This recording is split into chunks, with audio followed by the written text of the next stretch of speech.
उत्तरी इजराइल पर हिजबुल्लाह के हमले रुकने का नाम नहीं ले रहे हैं और इन हमलों के बीच इजरायली सेना ने हिजबुल्लाह को बहुत बड़ा झटका दिया है। दरअसल इजराइल ने एक एयर स्ट्राइक में हिजबुल्लाह के सीनियर कमांडर तालिब अब्दुल्ला को लेबनान के जोयुआ कस्बे में मार गिराया है। जहां पर अब्दुल्ला को ढेर किया गया, वो इलाका इजरायली बॉर्डर से महज 15 किलोमीटर की दूरी पर था और कमांडर की मौत के बाद से ही हिजबुल्लाह बदले की आग में जल रहा था।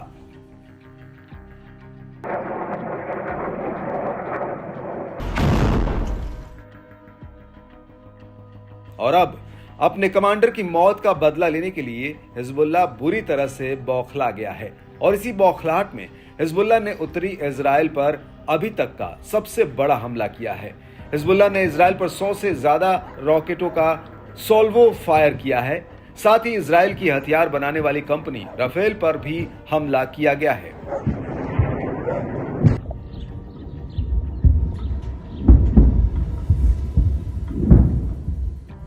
वहीं इजरायली मीडिया का कहना है कि हिजबुल्लाह ने 160 रॉकेट्स का जत्था उत्तरी इजराइल पर फायर किया है और इनमें से कई rockets Rafael advanced system company पर फायर किए गए हैं। और जैसे ही यह हमला शुरू हुआ, उसके तुरंत बाद इस इलाके की करीब 10 किलोमीटर की रेंज में रहने वाले लोगों को शेल्टर के भीतर ही रहने की हिदायत दी गई।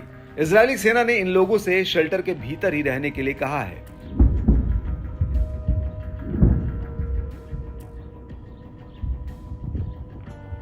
वहीं दूसरी तरफ इजरायली मीडिया का इस हमले को लेकर कहना है कि एक रॉकेट सासा में बनी एक इमारत पर सीधे जाकर लगा था और इन हमलों की वजह से आसपास के कई इलाकों और सेटलमेंट्स में आग लग गई है। इजरायली मीडिया का यह भी कहना है कि युद्ध शुरू होने के बाद पहली बार तबराया शहर पर हिजबुल्लाह का हमला हुआ है, जो अपने आप में बेहद ही चौंकाने वाला है, क्योंकि अभी तक ये इलाका शांत बना हुआ था।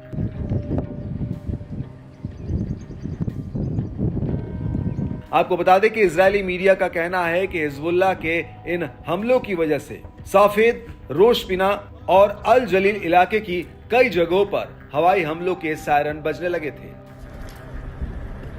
इजरायली मीडिया का यह भी कहना है कि उत्तरी इजराइल के कई सेटलमेंट्स में अतिरिक्त रूप से हवाई हमले के सायरन एक्टिवेट कर दिए गए थे। यहां तक कि अपर अल जलील के माउंट मेरोन इलाके में भी अलर्ट जारी किया गया है।